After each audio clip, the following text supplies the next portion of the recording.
So the question one may ask, why do a data-driven strategy? What's wrong with a conventional one? In a conventional strategy, you deliver to a set of preconditions for a target audience, which makes essentially your data and analytics function a subservient one to support the business process. Whereas most businesses these days are digital businesses, which means they use technology and more.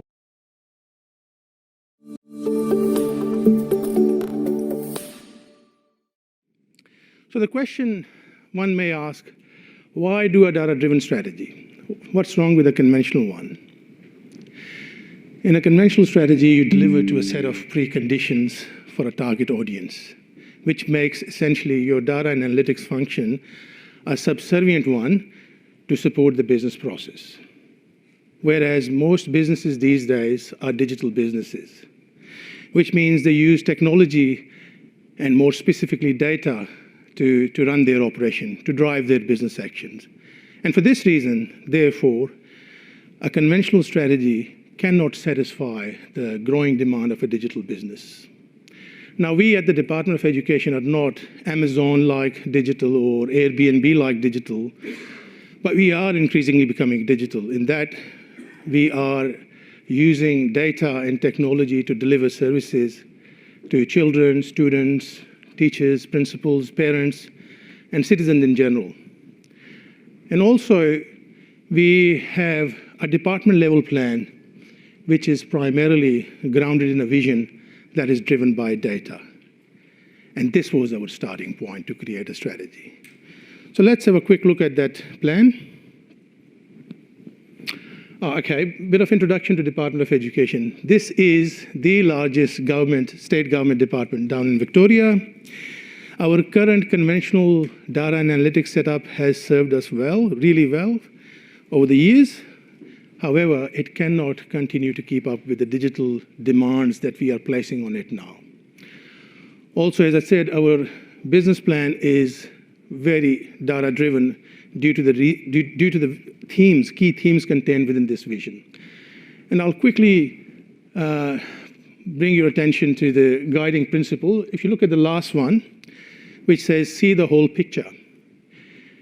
It's about being able to see the whole context to avoid any groupthink or avoid any blind spots, being able to see flawed reasoning.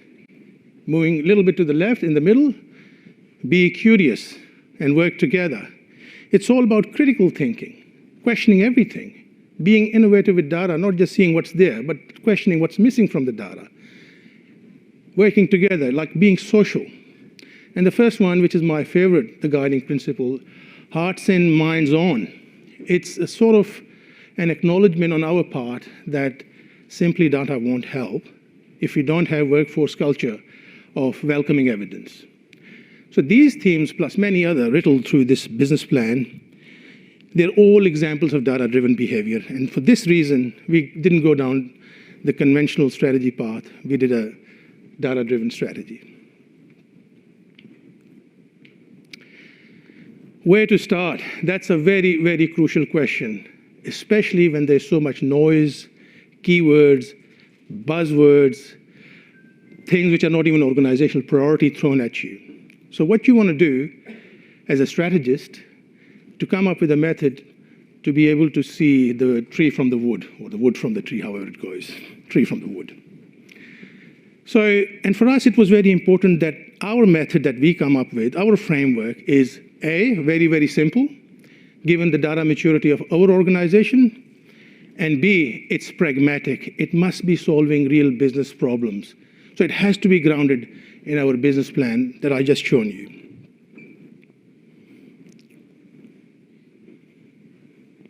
So what we did very quickly to come up with our method, we indexed all our data and analytics thinking into these 5 simple boxes. This was our strategy framework. 5 simple, one-word title. And the reason for this was we wanted it to easier to remember and easier for our audience to connect with. And by giving them these 5 simple words and 5 simple strategy categories, we gave them a bit of a mind map that we, the strategy team, are going to flesh out everything under these 5 categories. For example, in vision, we explained the reason why we need to be data-driven and what it meant for us to be data-driven. Under data, we outlined an approach that how anything we do in data and analytics should be grounded in business objectives or business problems. The next 3 categories, people, process, technology, they're enabler categories. Just like most strategies, you see those pillars or categories or tags. These are the things in which we fleshed out the detail of the thing that we needed to achieve to our first 2 boxes, the vision around data and the data goals. Now, I can't stress the importance of these 5 words or 5 boxes because it also gave us a common language. During strategy workshop, we'll see people will stop and say, we are talking about process item. Let's discuss it when we get there. Let's focus on the people items right now. So having a common language was very important for us when we are bringing all the different people together. Now I'll go through blow by blow all these categories, but with a focus on vision and data. I'll also briefly touch on the enabler categories as well. Okay, our vision simply consisted of 3 interconnected themes. Data drives business action, and to do that, business must have access to that data, and business must understand data. That was our vision in the simplest of the term. In data terms, we call them data-driven, data democratization, and data literacy. Now let's go through what does it mean to be data-driven for us. If you look at the word, the operative word here is drive rather than support. The role of data analytics is changing from being a standalone supporting thing for business processes to becoming a catalyst for business transformation.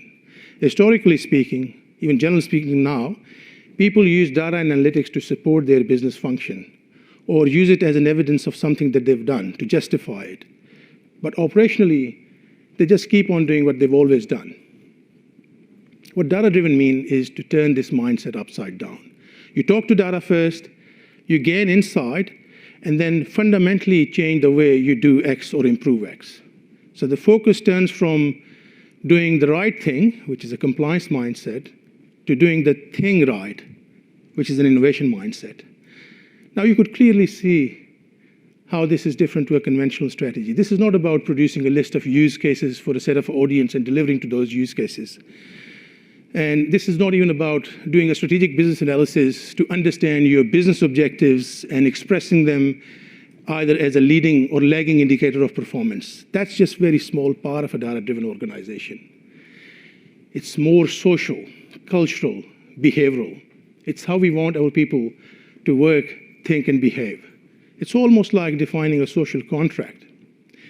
It's where we can ask ourselves on a daily basis, is the work that I'm doing today, is the interaction that I'm having right now, is that data-driven? And if it's not, we get into that change management discussion, education, training, coaching, get into organizational values, plans, or personal development areas and address it there. Being data-driven should almost be treated like an organizational value. Like we at DET, we have value of respect, value of accountability. And we can ask ourselves a question, a value question we call it. Am I being respectful in this interaction?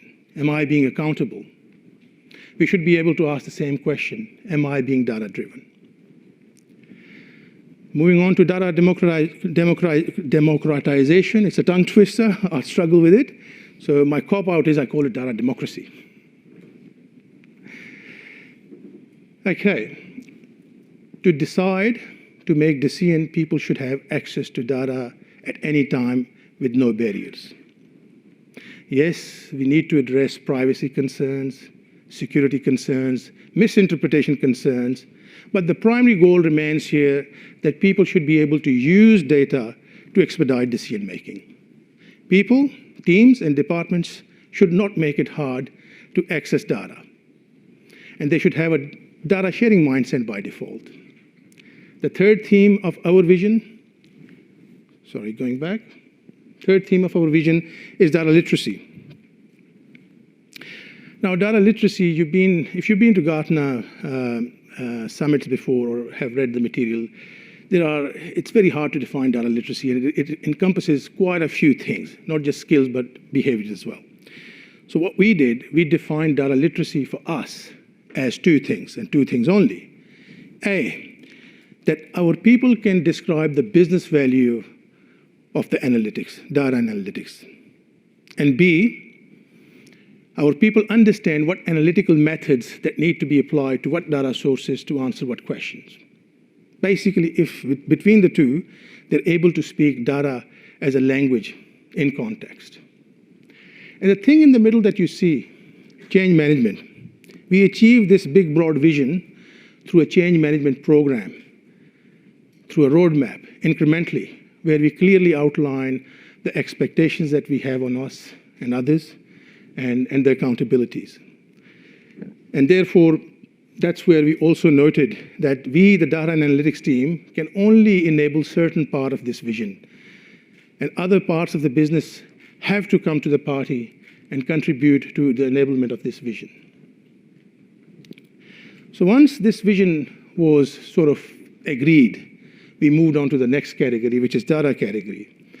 And what we did, we went back to the business plan again. I'll show you that business plan just very quickly, just for the context again. So what we did basically to be able to ground all our data and analytics things, even if we move muscle into this big business plan, is we took this business plan to different areas of the business and asked them a very simple question. A very simple question. How can we help you in your area in achieving these business goals? Because they will be local, they'll be context sensitive. And by doing so, we basically became the voice of the customer, that we are here to listen. What are your key priorities? What are your key challenges? And we use that as a bit of an opportunity for us to sort of show them the art of the possible as well, that how can data and analytics can help you in addressing those priorities and challenges.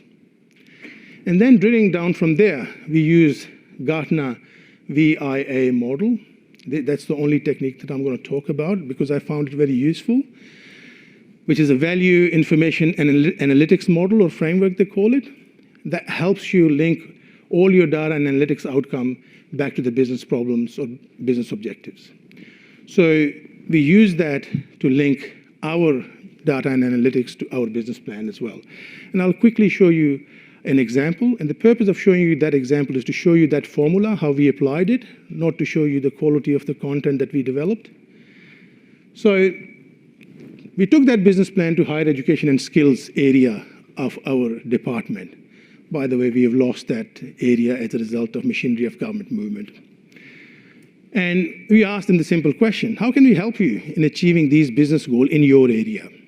And the very first thing we did, working with that question, is to come up with an overarching statement of value, which is what you see, that lead policy and TAFE reforms, blah, blah, blah. So by doing so, we address the value question. Now we know what business value comes out of anything that we do from here on in. Drilling down on that value statement, we came up with top X informational requirement, which is what we have listed on the left-hand side. So if we achieve these informational goals, we'll be able in achieving or contributing to achieving that business value. And then and only then we gathered the corresponding data and analytics requirement at a very, very high level because we weren't doing requirement gathering, we were doing strategy. Now you can see by this way you have a full traceability of all your data and analytics outcomes all the way back up the chain to the business value and ultimately your strategic business objectives. And this technique, or this way, this approach alone makes your data and analytics strategy a business strategy, which is infused with data and analytics outcome. And that's how we actually marketed our strategy as well, that this is not a data strategy, this is not an analytics strategy, this is a business strategy. Because look, we are trying to solve business problems. It's grounded in those high-level business goals and objectives. Okay. And while we were there, we're talking to the business, we also captured information blockers. These are the things which get in the way of achieving business objectives. These are your usual data management problems. These in themselves are not business objectives. I was in an earlier presentation where Saul was actually explaining this using Gartner framework, that these are not business objectives. These are your problems. Having single source of truth, what does it mean to business? Improving your data governance practices, what does it mean to business? These are information blockers. These are the things which get in the way of achieving those business objectives. In the next three categories, people, process, and technology, as I said, I'll only briefly touch upon on those. And the reason for that is each organization has their own strategic priorities, their own operating rhythm, their own organizational model, and the complexities around their own ecosystem. So what you do is you make a judgment call, how you want to enable your vision, how you want to enable your goal. So what item you put in those categories is a bit of, you have to make a judgment call. That's where you make your leadership calls. And for us, in people category, it was important to make a judgment call around these three items. For example, we focused on the roles and what they need to do to execute our strategy. And the reason why we did that, because we were in the middle of workforce strategy. It was very important for me to give our HR and recruitment, internal recruitment, some sort of clarity around how we are going to, what are we going to do around workforce. And then how those roles and needs to be organized into multiple team structures. It's plural. It's not one single centralized team. It's spread out across the whole ecosystem. And lastly, the training, coaching, and educational requirements to uplift the capability of our people. For you, you might have additional things in this people category. We just focus on those three things because we needed to make some strategic decision around the workforce strategy, around the operating model, and around our change management and training coaching program. Okay, in the process category, we looked at our ecosystem and said, what are the relevant processes for us? All the way from demand generation and the management of that, and when we are delivering services in a BAU manner, service management, and everything in between. So again, the purpose of listing those data management or governance processes is not that this is the way you should go or this is the definitive list, but these are the things that we needed in our ecosystem. Again, you might have additional or you might have a few different as well. What was important here is we only gathered the high-level requirement for these processes. We didn't do the actual process definitions because most of them required a development of a policy or a principle or a framework, which was time-consuming during strategy, and they could be done later as part of the roadmap as well, so we sort of pushed them into the roadmap. So you make those judgment calls as a strategist all the time. What's important right now? What can be done later? Moving on, in the technology theme, I'll let you in on a secret. In government, decisions can take very long. There are some chuckles, and probably from the people who are working for government. So, and it can take even longer if it involves long-drawn procurement cycles. There's another one there. So we knew that we need to buy technology. So we knew where the focus is going to be for this. So what we did very quickly, we focused on two things. What are the capabilities we need in our technology pillar? So do we need data warehouses, MDMs, reporting and analytics, AI tools, data catalogs? So what capabilities we need? And very quickly, we also decided what are the technologies we need to purchase and do the evaluation and make sort of a selection statement there as well. So you could see in one pillar, we are very high level, almost working with nebulous stuff. But in other area, we are actually doing the technology evaluation, architectures, designs to be able to select the technology. It all depends on what are your strategic priorities, what are your broad blocks, what you can get out of the way during your strategy, and put everything else in the roadmap. That's my suggestion. Okay, so that was the last theme in our vision. Now, we knew that while we are doing this big brain thinking and going to focus on roadmap for 6 months, 12 months, 18 months, business can't wait. So what we needed to do was we needed to provide business with some very clear interim directions so that while we are working away, we have some considered answers for those. Because business were coming to us and asking us these questions all the time, for example. So we developed these strategic directions. So these are 6 directions. We have more. I ran out of real estate. And you could have, again, your own strategic directions. So for example, they were interested in how you're going to onboard the legacy workload onto the new platform or deliver new products. How are you going to work in between? What's the interim operating model while you are doing this big brain thinking or implementing this roadmap for the next 2 years? And what about the technical debt we will start to accumulate from now onwards? We've got a strategy. We know we are moving to the new world, but there's going to be technical debt in the legacy application. How are we going to address that? Are there any guidelines? So on and so forth. This saved us.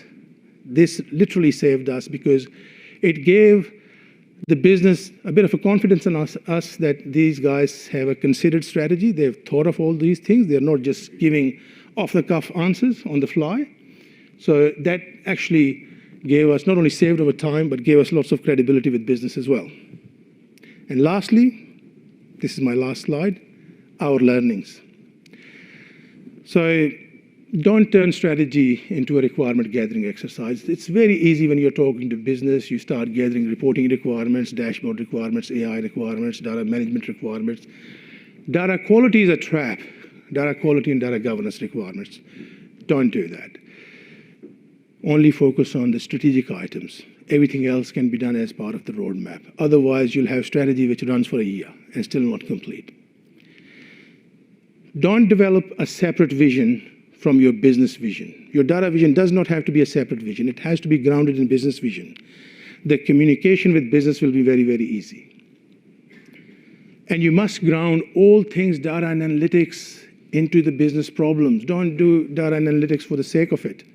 It must be solving a business problem, either a pain point or either a future goal. The buy-in will be very easy from the business. Strategic direction, the last 6 strategic direction that I've shown you in the previous slide, can't say that enough. You must develop those. Make it practical. Don't do everything yourself. You've got to leverage other parts of the business. Data analytics is a cross-functional thing. You, as a data and analytics team sitting either somewhere in IT or finance or some business unit, you can't do everything yourself because it does involve getting into the organizational plan, values, workforce strategy and all that. You need partnership from other people. And make it simple. Most of the time, to seek buy-in, funding and resourcing, you'll be talking to the people who might not understand the complex world of data and analytics. So it's your job to make it simple. With that last comment, I'll conclude this presentation. I thank you very much for your time today, and I'll open it up for any question and answers. I'm here till 2:45, 2:50. Thank you.